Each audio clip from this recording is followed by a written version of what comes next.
تمام تعریفیں اللہ تعالیٰ جل مجدہ کریم کے لیے، درود و سلام نبی کرم نور مجسم شفیع معظم احمد مصطفیٰ جناب حضرت محمد مصطفیٰ صلی اللہ تعالیٰ علیہ وسلم کی ذات والا صفات کے لیے حمد و صلوات کے بعد،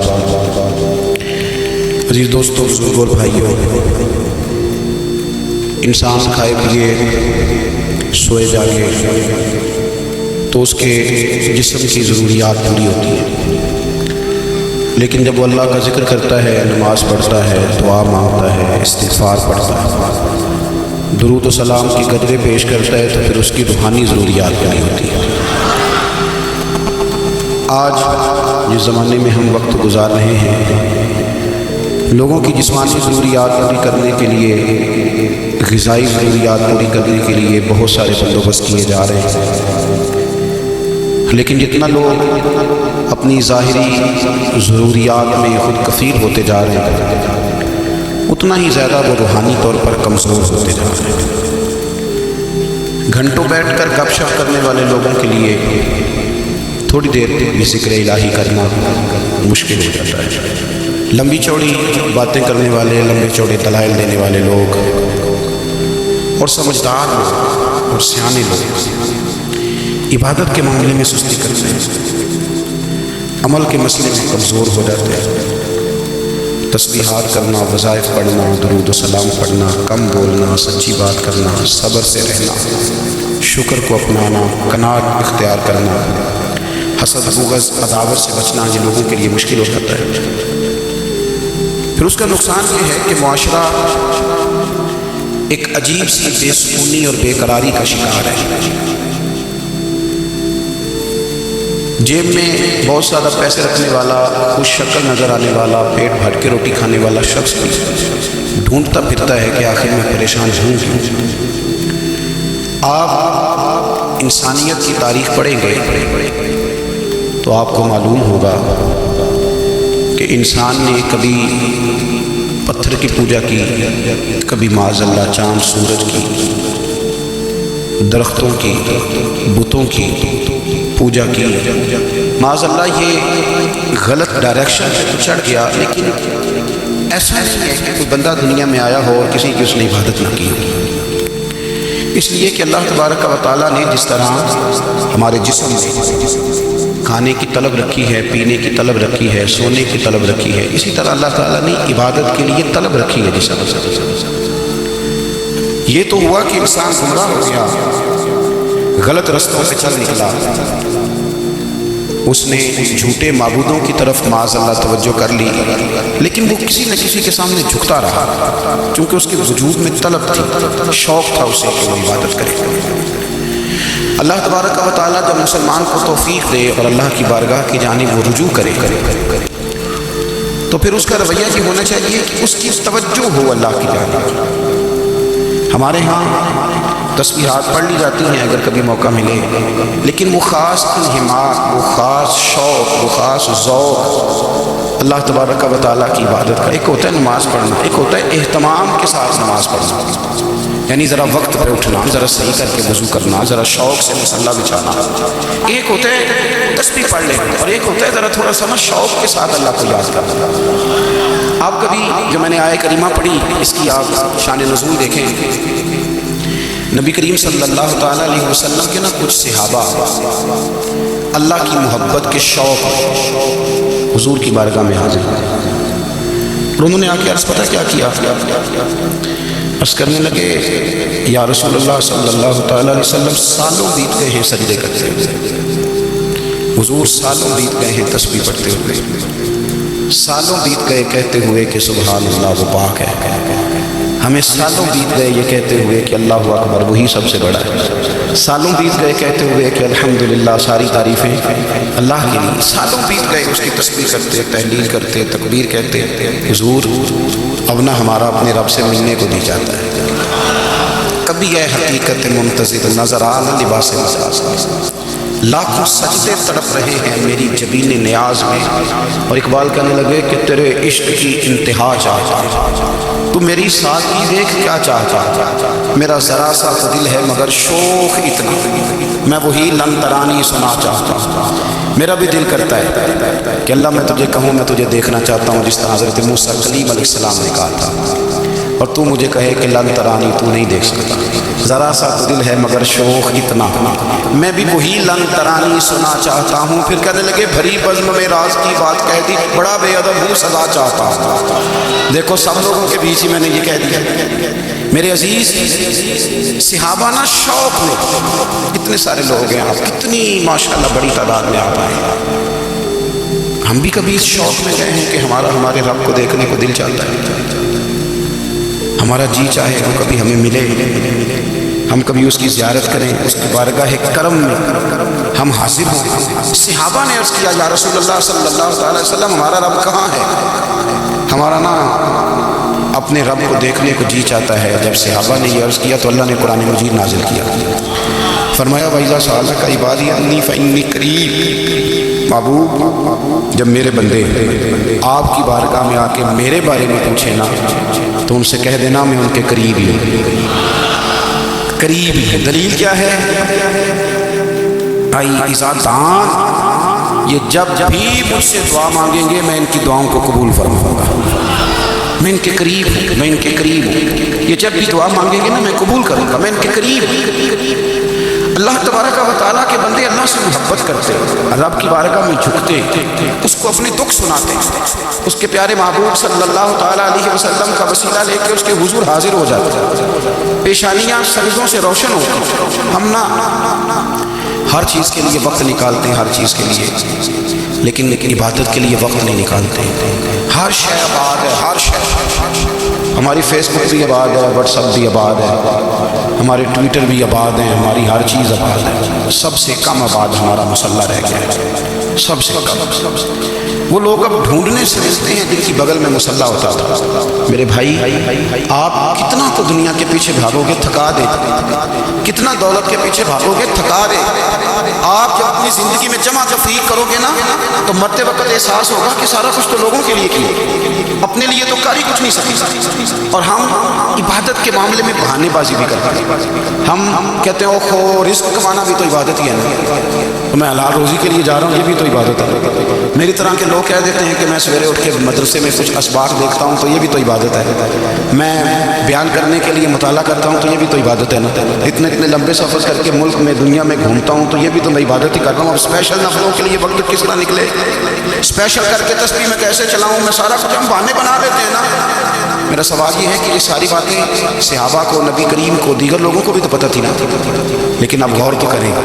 23 سال حضور کو وقت ملا, مختصر وقت ظاہراً تبلیغ کرنے کے لیے. پوری دنیا میں دین بھی پھیلانا ہے. گھر میں 11 ازواج ہے, 4 بیٹیاں ہیں, ان کی اولادیں, سارے کام کاج بھی دیکھنے. لیکن سیدہ طیبہ طاہرہ حضرت عائشہ صدیقہ رضی اللہ تعالیٰ عنہ فرماتی ہیں سارا دن تبلیغ کرتے, ہر غلام کے دکھ سنتے, گھر میں آتے تو اپنے گھر والوں کا خیال کرتے, کام میں ہمارا ہاتھ بٹاتے. قربان جاؤں, کہتی ہیں زمانہ سارا سو جاتا لیکن آمنہ کے لال مصلی بچھا دیتے. دنیا سو گئی, ساری سب سو گئے, جو خدام تھے, وہ جو غلام تھے وہ سو گئے. صحیح مسلم میں لفظ ملیں گے, سیدہ پاک فرماتی ہیں او میرے نبی کے غلاموں, میں نے یہ رنگ بھی دیکھا ہے کہ حضور نے اتنا کھڑے رہے, اتنا قیام کیا, اتنا قیام کیا کہ مقدس پیروں میں ورم آ گئے, سوج گئے پیر. اتنے بڑے دل پہ ہاتھ رکھ کے نہیں بتا سکتا کہ میرے کبھی نماز میں پیر سوج گئے, کوئی نہیں بتا سکتا. بچوں کی روٹی کماتے تھک گئے بات الگ ہے, ہم سیر کرنے گئے تو تھک گئے بات الگ ہے, لیکن عبادت میں یہ بھی تو مسلم شریف ہے نا, یہ بھی تو دین ہے نا, یہ بھی تو حضور کی سنت ہے, یہ بھی تو وہ چیز ہے جو کریم کی آنکھوں کی ٹھنڈک ہے. سیدہ فرماتی پیروں میں ورم آ گئے اور ساری رات کی حضور نے نماز پڑھی اور ایک ہی آیت بار بار دہرائی. مسجد نبوی میں بلال حبشی نے فجر کی اذان دے دی اور حضور ابھی مصلی پہ تھے. کریم فارغ ہوئے, میں نے عرض کی یا رسول اللہ صلی اللہ علیہ وسلم آپ کے تو صدقے اللہ کے پچھلوں کے گناہ معاف کرے گا, تو آپ اتنی آہوزاری کیوں فرماتے ہیں؟ آپ تو شفیع ہیں، آپ تو انبیاء کے امام ہیں۔ تو حضور نے فرمایا عائشہ تم نے گنوایا ہے نا میرے اللہ کی مجھ پر کتنی رحمت ہے، افلا اکون عبدا شکورا، فرمایا اگر اس نے اتنی نعمتیں دی ہیں تو کیا میں اس کا شکر گزار بندہ نہ بنوں، میں شکر گزار بندہ نہ بنوں اس کا؟ اگر اتنی نعمتیں اس نے دی ہیں، مجھے اتنا نوازا ہے، تو پھر میں اس کے سامنے سجدے نہ کروں؟ او میرے بھائی، بڑے قابل فخر لوگ ہیں ہم کہ ہم نبی پاک کے غلام ہیں، ہم قابل فخر ہیں کہ نبی کریم کے غلام ہیں۔ کیا کبھی اس غلامی کے شکرانے میں بھی دو نفل پڑھے یا اللہ تیرا شکر ہے تو نے ہمیں حضور کا غلام بنایا؟ یاد رکھیں کہ اپنی روحانی زندگی کو آباد کریں، استغفار پڑھیں، تسبیحات کریں۔ حضرت عبداللہ ابن عمر رضی اللہ تعالیٰ عنہ حضرت عمر کے صاحبزادے مکہ مکرمہ میں ان کی قبر ہے۔ میں نے جب انہیں پڑھا تو مجھے ان سے بڑا پیار ہوا، لیکن آپ کو پتہ ہے وہاں جا کے کسی شخص کا مزار تلاش کرنا یا پوچھنا ایک مشکل کام ہوتا ہے۔ تو ایک دفعہ میں مکہ شریف میں حاضر تھا تو ایک گاڑی والا ڈرائیور مجھے کہنے لگا کہ مولانا میں آپ کو جانتا ہوں، مجھے آپ سے محبت ہے، ایک بات بتاؤں آپ کو؟ میں نے کہا بتاؤ۔ کہنے لگا حضرت عبداللہ ابن عمر کی قبر دیکھ لی؟ میں نے کہا یہ تو نہیں کہہ رہا، یہ کسی نے بندوبست کیا ہے، یہ اللہ نے تیرے دل میں بات ڈالی کہ ہو گیا تو لے چل مجھے۔ حضرت عبداللہ ابن عمر کو نبی پاک نے فرمایا تھا راجل صالح، یہ نیک بندہ ہے، یہ متقی آدمی۔ حضرت عبداللہ ابن عمر رضی اللہ تعالیٰ عنہ سیدنا فاروق اعظم رضی اللہ تعالیٰ عنہ کے صاحبزادے ہیں اور ان کی ہمشیرہ سیدہ حفصہ رضی اللہ تعالیٰ عنہ حضور کی زوجہ محترمہ ایک دن اپنی ہمشیرہ سے کہنے لگی کہ نبی کریم صلی اللہ تعالیٰ علیہ وسلم گھر میں آئے نا، اور اگر حضور غم امت میں پریشان نہ ہوں، طبیعت کو حشاش بشاش دیکھو تو ذرا پوچھنا تو صحیح حضور کا میرے بارے میں کیا خیال ہے، پوچھنا تو صحیح کہ کریم کی بارگاہ میں میرا کیا مقام ہے، میرے بارے میں حضور کیا فرماتے ہیں۔ اب بہن کو کام بتائے اور بتائے بھی بھائی، اور پھر بہن وہ کام نہ کرے، یہ تاریخ میں ہوتا نہیں۔ حضرت عمر فاروق رضی اللہ تعالیٰ عنہ کی صاحبزادی ام المومنین رضی اللہ تعالیٰ عنہ فرماتی ہیں کہ میں تو بس منتظر تھی، انہوں نے تو کہا تھا نا کہ اگر تم حشاش بشاش دیکھو تو بات کرنا، لیکن حضور تشریف لائے، میری باری تھی، میرے گھر تشریف لائے، کھانا پیش کیا تو فوراً میں نے حضور ایک بات پوچھنی تھی۔ تو حضور نے فرمایا پوچھئے۔ میں نے عرض کی حضور میرے بھائی عبداللہ ابن عمر کے بارے میں آپ کا کیا خیال ہے؟ نوجوانوں میری بات پہ غور کرنا، میرے بھائی کے بارے میں آپ کا کیا خیال ہے؟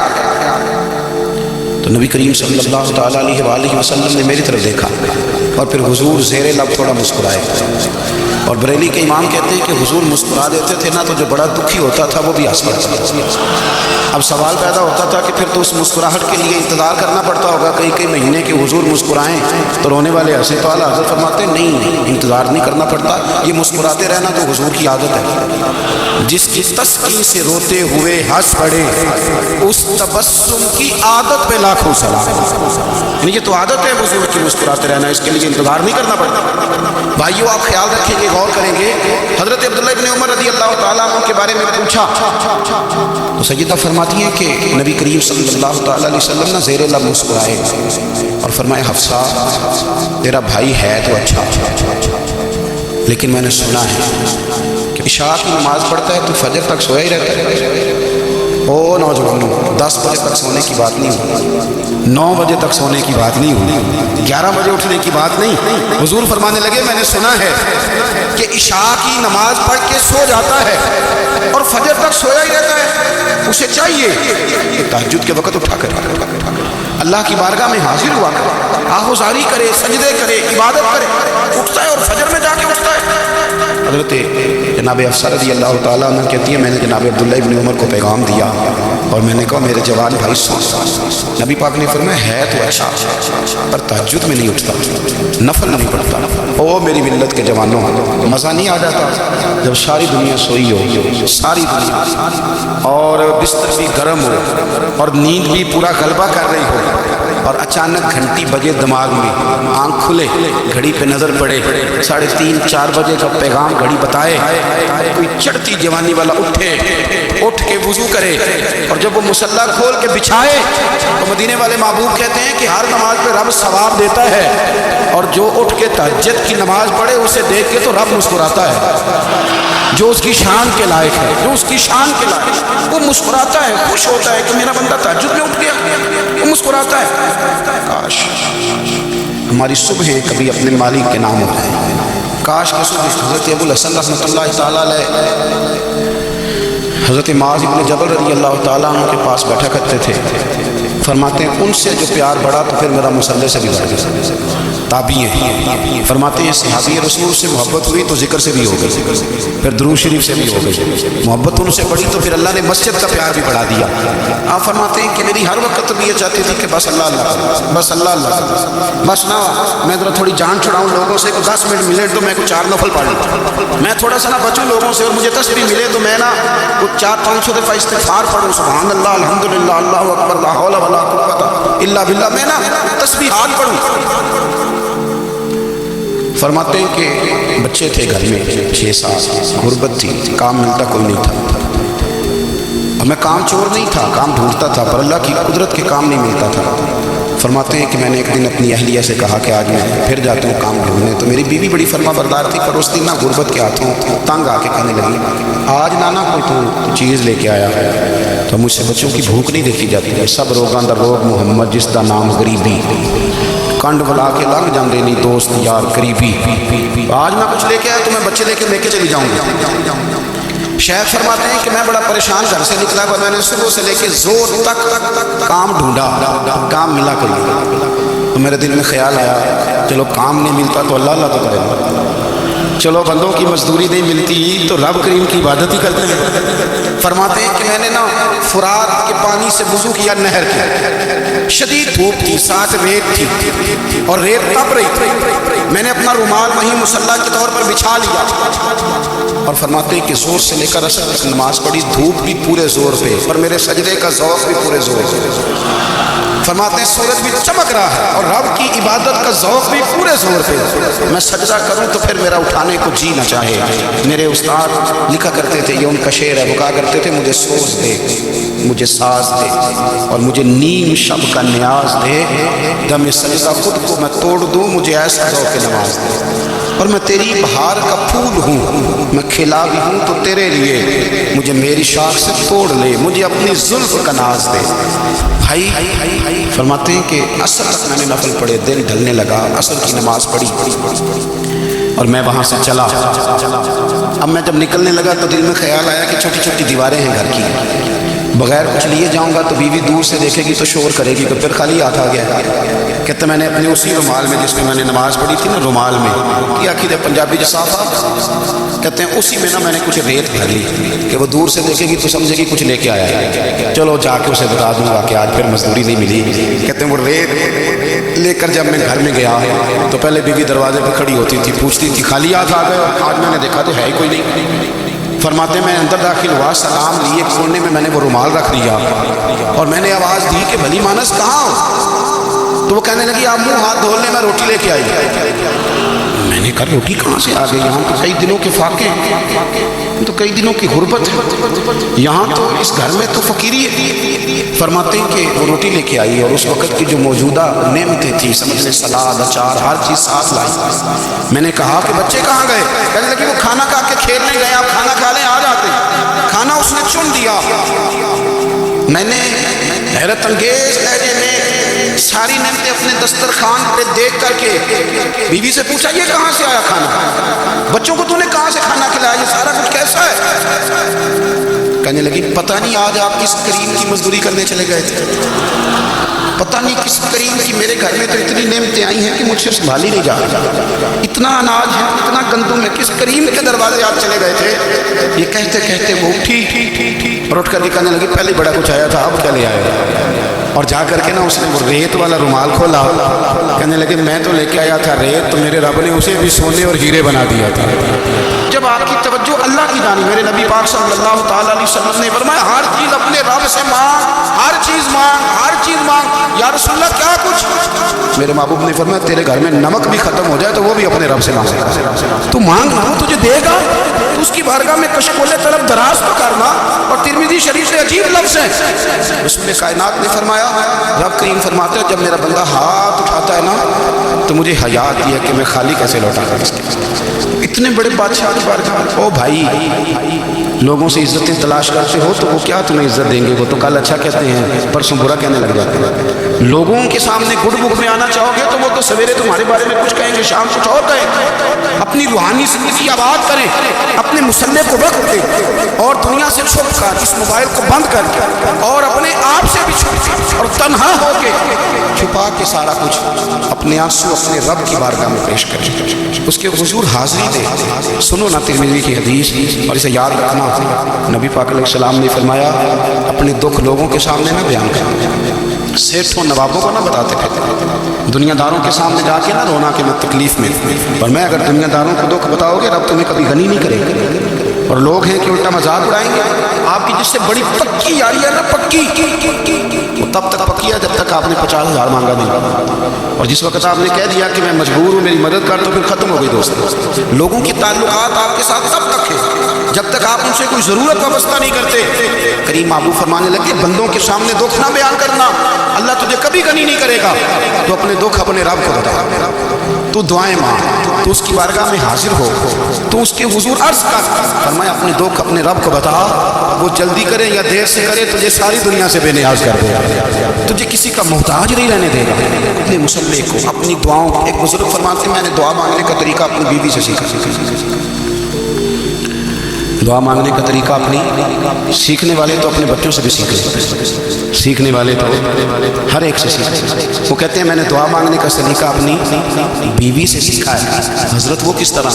فرمانے لگے میری بیوی نے نا مجھے کوئی کام بتایا، کچھ پیسوں کی ضرورت کے لیے کہا، تو میں نے اسے کہا کہ بھئی ابھی میرے پاس نہیں ہے، کچھ دنوں میں آتے ہیں تو میں دے دوں گا. عورتوں کی عادت ہوتی ہے وہ بار بار یاد کراتی ہے. 2-4 دنوں کے بعد پھر اس نے کہا حضرت وہ میں نے کہا تھا کچھ پیسے، میں نے اسے کہا کہ ابھی میرے پاس نہیں ہے، کچھ دنوں میں ملتے ہیں تو میں تمہیں دے دوں گا. اس نے کچھ دنوں کے بعد پھر کہا حضور وہ میں نے کچھ پیسے کہے تھے. فرماتے میں نے ڈانٹ لیا، میں نے کہا کہ کیا تو روز مجھے شرمندہ کرتی ہے، کہا نا میرے پاس نہیں ہوں گے تو دے دوں گا، تو روز یاد کراتی ہے. فرماتے اس نے پہلے تو میری ڈانٹ کو سہا، پھر میرے سخت جملوں نے اس کی آنکھوں میں آنسو پیدا کر دیا. پھر اس نے اپنے آنچل میں اپنے اس دکھ کو سمیٹا اور پھر اس نے ایک جملہ کہا تو میں رو پڑا اور مجھے اپنے رب سے مانگنے کا طریقہ آ گیا. مجھے کہنے لگی حضرت جی آپ نے ڈانٹ دیا میں نے سہ لیا، پر آپ بھی میرے شوہر ہیں، بتائیں نا آپ سے نہ کہوں تو میں کس سے جا کے. فرماتے ہیں میں رو پڑا اور میں کھل کے رویا اور میں تڑپ کے رویا اور پھر میری سسکیاں بند گئیں. تو مجھے کہنے لگی آپ کو کیا ہوا؟ میں نے کہا مجھے بھی دعا مانگنی آ گئی. جب میں اسے کہوں گا نا اللہ تو ہی میرا رب ہے، میں تجھ سے نہ کہوں تو میں کس سے جا کے، میں کیوں کسی بندے سے سوال کروں، میں کیوں کسی دنیا دار سے، میں تیرے بندوں کا نیک بندوں کا وسیلہ لے کے تیرے محبوب کی غلامی لے کے تیری بارگاہ میں تجھ سے نہ مانگوں تو کس سے مانگوں. سمجھ آ گئی ہے جب میں اس رنگ میں مانگوں گا تو میرا رب میرے اوپر بڑا ہی فضل فرمائے گا، وہ میرے اوپر بڑی رحمت کرے گا، وہ میرے لیے آسانیاں کرے گا. جی دوستو ہم اس طرح کرنے لگے ہیں کہ ہم نے نا اپنے تعلقات پر اعتماد کرنا شروع کر دیا. میرے تعلقات بہت ہیں، ہم نے اپنی دولت پر اعتماد کرنا شروع کر دیا. میرے پاس دولت بہت ہے، ہم نے اپنے علم پر اپنی شہرت پر اعتماد کرنا شروع کر دیا کہ میرے پاس فلاں چیز بہت ہے. یاد رکھنا جب بے نیاز اپنی صفت سے بے نیازی دکھاتا ہے تو بڑی بڑی دولتوں والے مجبور نظر آتے ہیں. بھائیو جب انسان کا رشتہ اپنے مالک کے ساتھ ہوتا ہے پھر تو غم بھی کچھ نہیں کہتے، پریشانیاں بھی کچھ نہیں کہتی، پھر تو زندگی صبر والی، پھر تو زندگی توکل والی، پھر تو زندگی بھروسے والی. پھر انسان اپنے آپ کو رسوا نہیں کرتا، دنیا داروں سے امیدیں اس کی ختم ہو جاتی ہیں، امیدیں اللہ رسول سے لگا لیتا ہے، مضبوط ہو جاتا ہے، مضبوط طاقتور ہو جاتا ہے، خوددار ہو جاتا ہے، باوقار باعزت ہو جاتا ہے. حضرت بہلول دانا رحمۃ اللہ علیہ بیٹھے تھے تو ہارون رشید حج کر کے آ رہا تھا، تو رستے میں حضرت شیخ سے ملاقات ہو گئی تو السلام علیکم کے بعد کہنے لگا حضور کوئی حکم ہو تو بتائیے گا. تو حضرت بہلول دانا فرمانے لگے تیرا رب کون ہے؟ اس نے کہا اللہ. تو فرمایا میرا کون ہے؟ کہا اللہ. فرمانے لگے تو بڑا ہی بیوقوف ہے، کیا تو یہ سمجھتا ہے کہ رب ہارون رشید کو تو دے گا اور بہلول دانا کو بھول جائے گا؟ تیرا بھی وہی رب ہے، میرا بھی وہی رب ہے. اس نے اگر تجھے دے کے آزمایا ہے تو ہو سکتا ہے مجھے نہ دے کے آزما رہا. جب اس کی حکمت کے تقاضے ہوں گے تو عطا کرے گا اور دے گا. تو جا اپنا کام کر. بھائی اپنی روحانی زندگی، اپنی عبادات، اپنے وظائف، اپنے روزمرہ کے معاملات، اپنی دعائیں، اپنا استغفار. دیکھو مشکل کام تو نہیں، 2 رکوع ہیں سورہ واقعہ کے اگر رات کو پڑھ لی جائے. میں کس طرح یہ بات بیان کروں کہ تعویذ بانٹنا آسان ہے اور وظیفہ بتانا مشکل ہے. سارا دن تعویذ بانٹیں تو لوگ لینے کو تیار ہیں، اور اگر آپ وظیفہ بتائیں تو کہتے ہیں تو مشکل کام. او خدا کے بندے، اگر آپ کا تعلق قرآن پاک کے ساتھ مضبوط ہو، قرآن پاک کے ساتھ اگر آپ کا رشتہ ہو، لوگ سفارشیں ڈھونڈتے ہیں نا دنیا میں، کوئی تعلق مل جائے تو میرا کام ہو جائے. دنیا میں اتنا مشکل معاملہ ہے، آخرت میں مجھے بتائیے گا کتنا مشکل معاملہ ہوگا. میرے نبی پاک صلی اللہ تعالیٰ علیہ وسلم نے فرمایا جو لوگ سورہ ملک پڑھا کرتے تھے نا، سورہ ملک، یہ سورہ ملک قیامت میں ان کی سفارش کرے گی، اور اس طرح کرے گی کہ کہے گی اے اللہ یہاں اس بندے کو جنت میں داخل کر دے یا مجھے قرآن پاک سے علیحدہ کر دے. تو رب فرمائے گا جا اس کا دامن تھام کے اسے جنت تک پہنچائے. آپ بات کو سمجھ، جب آپ کے تعلقات اپنے معاملات کے ساتھ مضبوط ہوں گے، یہ نبی کریم نے وعدہ کیا ہے کہ تو سورۃ واقعہ پڑھ تیرے گھر میں فاقہ نہیں آئے. حضرت عبداللہ ابن مسعود رضی اللہ تعالیٰ عنہ بیمار تھے تو حضرت عثمان غنی رضی اللہ تعالیٰ عنہ تیمارداری کے لیے تشریف لے گئے اور جا کر کے کہا کہ آپ بڑے بیمار ہیں، آپ کی بیٹیاں زیادہ ہیں، میں چاہتا ہوں کہ خزانے میں سے کچھ مدد کروں. تو سیدنا عبداللہ ابن مسعود رضی اللہ تعالیٰ عنہ اٹھ کے بیٹھ گئے، کہنے لگے امیر المومنین اللہ آپ کو میری طرف سے، میری بیٹیوں کی طرف سے بہتر سلا دے. میری بیٹیوں کو کسی خزانے کی ضرورت نہیں، میں نے انہیں خزانہ دے دیا. کیا جناب آپ نے کون سا خزانہ دیا ہے؟ میں آپ کے مالی معاملات کو جانتا ہوں. تو فرمانے لگے امیر المومنین میرے نبی کریم نے فرمایا ہے جو سورۃ واقعہ پڑھے اسے کبھی فاقہ نہیں آتا. میں نے بیٹیوں کو یاد کرا دی ہے، یہ خزانہ میں نے انہیں دے دیا ہے. وہ سارے والدین سنیں جو بیٹیوں کے لیے پریشان رہتے ہیں. حضرت عبداللہ ابن مسعود نصیحت کر رہے ہیں، فرمانے لگے میں نے سورۃ واقعہ یاد بھی کرا دی ہے، پڑھنے کی عادت بھی ڈال دی ہے. حضور نے فرمایا ہے جو سورۃ واقعہ پڑھے اسے فاقہ نہیں آتا. کہنے لگے چاند تو اپنی جگہ چھوڑ سکتا ہے، سورج گر سکتا ہے، تارے ٹوٹ سکتے ہیں، پر مدینے والے رسول کی بات غلط نہیں ہو سکتی. حضور نے فرمایا فاقہ نہیں آئے گا تو انشاءاللہ کبھی بھی نہیں آئے گا. کرنے کا کام یہ ہے کہ ہم اپنے معاملات، اپنی عبادات، اپنی دعائیں کبھی 10 منٹ عادت ہو جائے نا دعا مانگنے کی علیحدہ سے رات کو. حضور نے فرمایا جو فرض نماز کے بعد دعا مانگے اللہ اس کی قبول کر لے گا. نبی پاک صلی اللہ تعالیٰ علیہ وسلم نے فرمایا اللہ مسافر کی دعا قبول فرماتا. حضور نے فرمایا اللہ مظلوم کی دعا قبول فرماتا. حضور نے فرمایا بیمار سے دعا کراؤ اللہ اس کی دعا قبول فرماتا ہے. میرے نبی پاک نے فرمایا ماں باپ جب بھی اولاد کے لیے ہاتھ اٹھائیں، ویسے تو بلے شاہ تو آسمانی اڑتی ہی پڑ گئے، جنہیں گھر بیٹھا انہوں پڑے گا ہی نہیں. حضور فرمانے لگے ماں باپ جب بھی اولاد کے لیے دعا فرمائیں اللہ ان کی دعا کو قبول کرتا ہے. آپ اپنا تعلق بنائیں دعا کے ساتھ، عبادت کے ساتھ، مصلی کے ساتھ رشتہ بنا، استغفار پر. صلاح الدین ایوبی صلیبی جنگوں میں تھے، رات کو مسجد اقصیٰ میں نماز پڑھی تو پریشان تھے. ایک بزرگ سے ملاقات ہوئی تو وہ کہنے لگے کہ آپ بڑے پریشان ہیں. کہنے لگے حضور پریشان اس لیے ہوں کہ پہلے ہی مسلمان کمزور ہے، اب میں نے سنا ہے دشمن کا ایک بحری بیڑا وہ جنگی سامان سے بھرا ہوا آ رہا ہے، تو اب ان کے پاس اور تلواریں اور نیزے آ جائیں کہ مسلمانوں کے پاس پہلے ہی وسائل کی کمی ہے، پریشان کس طرح کر کے مقابلہ کریں گے. یہ بات کہتے ہی صلاح الدین ایوبی نے بزرگوں سے کہا حضور آپ بھی دعا کریں، دعا کی بڑی طاقت ہے. میرے نبی پاک نے فرمایا دعا مومن کا ہتھیار ہے، دعا مومن کا، دعا مومن کا. حضور نے فرمایا تقدیر کو سوائے دعا کے کوئی چیز نہیں بدل سکتی. دعا مومن کا ہتھیار ہے، یہ کافر کے پاس کوئی نہیں، یہ ہتھیار ہے مومن کا. اللہ کرے آپ کو سمجھ جائے. پھر سنیں کئی بار کہہ چکا ہوں یہ ہتھیار ہے. کافر کے مقابلے میں جو تیرے پاس سب سے بڑا ہتھیار ہے وہ دعا ہے. دعائیں کرانی چھوڑ دی، کرنی چھوڑ دی، لینی چھوڑ دی. حضرت سیدنا انس بن مالک رضی اللہ تعالیٰ عنہ فرمایا کرتے تھے میں نے وہ رنگ دیکھا ہے جب حضور دعا مانگتے تھے اور حضور کی مقدس آنکھوں میں آنسو کی ساسی بہا کرتے، میں نے وہ انداز دیکھا. تو صلاح الدین ایوبی بزرگ سے کہنے لگے آپ بھی دعا کیجیے، اور خود رونے لگے اور ساتھ سجدے میں رکھ کے رہے اور عشاء سے لے کر فجر تک روئے، خوب روئے. صبح وہ بزرگ آئے تو صلاح الدین ایوبی کا خوبصورت اور ہنستا ہوا چہرہ دیکھا. کہنے لگے آپ بڑا خوش ہیں، رات تو میں نے بڑے روتے ہوئے دیکھا تھا. تو کہنے لگے حضور وہ جو بحری بیڑا آ رہا تھا نا وہ پانی میں ڈوب گیا ہے، اب وہ نہیں آ رہا، ابھی خبر آئی ہے تو میں بڑا خوش ہوں. حضور کہنے لگے اٹھ سینے سے لگ اور سونے کے بعد وہ بحری بیڑا پانی میں نہیں ڈوبا، وہ تیرے آنسوؤں میں ڈوب گیا. وہ جو تو رات رویا ہے نا رب کریم کی بارگاہ میں تو وہ ڈوب گیا ہے. بھائی اپنے اپنا مسلح کا، عبادت کا، وظائف، اللہ اللہ کا سلسلہ اس کو مضبوط کریں، اپنی دعاؤں کے تعلق کو مضبوط کریں۔ دعائیں بڑے انقلاب برپا کر دیتی ہیں۔ ہم تھوڑے تھوڑے نا جب سے خشک ہوئے ہیں نا، خشک، اور میری تو جماعت ہی صوفیاء کی جماعت تھی، ہم تو داتا علی اجمیری کی جماعت سے، ہم تو خواجہ اجمیری کی جماعت سے، ہم تو شیخ احمد فاروق سرحدی کی جماعت سے، ہم تو صوفیاء کی جماعت۔ ہماری جماعت نے بھی وہ تعلق جو ہمارے بزرگوں نے بنایا تھا۔ بزرگ اللہ کے قریب کیسے جاتا ہے؟ تو ہمارے یہاں نا بہت سارے لوگ کہتے ہیں جی نظر ہو گئی تو کام ہو گیا۔ بھائی جو بخاری مسلم میں طریقہ ہے نا اللہ کا قرب پانے کا، وہ تو نفل ہے۔ نبی کریم علیہ السلام نے فرمایا بندہ نفلوں کے ذریعے رب کے قریب جاتا ہے، اور اتنا قریب جاتا ہے کہ پھر اللہ اس کی زبان بن جاتا ہے، اللہ اس کی آنکھیں بن جاتا ہے، کان بن جاتا ہے، ہاتھ اور پیر بن جاتا ہے۔ اور یہ تو عبادت ہے، یہ تو اللہ کی بارگاہ کی حاضری ہے جو آپ کو اللہ کے قریب کرے گی۔ تو اپنے نماز کو اہمیت دے کے ادا کریں، نمازیں موبائل بند کر کے ادا کریں۔ لیکن نا کچھ لوگ کہتے ہیں مجھے ٹائم نہیں ملتا نماز کا، تو میں کہتا ہوں یہ آپ نے بڑی جرت کی بات کی ہے۔ مجھے کو میرا پیر بھائی کہتا ہے نا میرے پاس ٹائم نہیں آپ کو ملنے کا، تو میں کہتا ہوں آج کے بعد آنا ہی نہیں۔ تو کیا سمجھتا ہے تو بڑا آدمی ہے، تیرے پاس ٹائم نہیں ہے اور ہمیں ملنے کا ٹائم موت کا؟ تو آپ نے اللہ رسول کو کہہ دیا ٹائم۔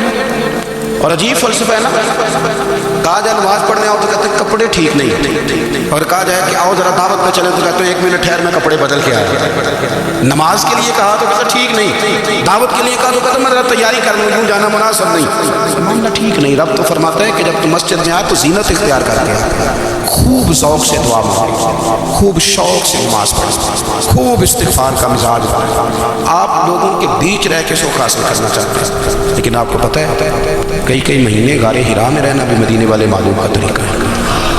ہر سال اعتکاف بیٹھنا الگ سے، یہ بھی حضور کا طریقہ ہے۔ مسجد نبوی کے اندر دروازہ کھلتا تھا نبی کریم کا، پر گھر کے اندر نفل پڑھے نہ کرو، اور حضور فرماتے ہیں کچھ نفل نماز گھر میں بھی پڑھا کرو، گھر کو قبرستان نہ بناؤ۔ ہمارا گھر اللہ کے ذکر سے آباد ہوگا۔ اگر ہم نماز پڑھیں گے نا، میں جب سنت پڑھنے کے لیے گھر میں کھڑا ہوتا ہوں تو میرا جو 2.5-3 سال کا بیٹا ہے وہ بھی میرے ساتھ نماز پڑھنی شروع کر دے، اسے پتہ کوئی نہیں نماز کیا ہوتا ہے، لیکن وہ بھی نا سجدہ نہ بھی کرنا ہے تو ساتھ لیٹ ضرور جاتا ہے۔ پتہ چلا بچے لیکچر دینے سے نماز نہیں پڑھتے، نماز شروع کر دیں تو بچے بھی شروع کر دیتے ہیں۔ ہم جب پریشان ہوتے ہیں تو لیکچر دیتے ہیں، تو لیکچر تو باہر شاید چل جائے، گھر میں کیسے چلے گا؟ گھر میں تو عمل چلے گا۔ تو میرے عزیز، آج کے اس روحانی اجتماع میں ہمارے دوستوں نے جو محنت کی، ہم نے بار بار اپنی نیت سے پوچھا، خدا ہمیں معاف کرے اگر کوئی ذاتی شہرت ہے، کوئی ہمارے ذاتی مفادات ہیں، رب ہمیں ہدایت دے۔ ہماری یہ خواہش تھی کہ روحانی اجتماع ہمیں تھوڑا سا اللہ اور اس کے رسول کے جانب مائل کرے، کچھ ہمارا رشتہ مصلی کے ساتھ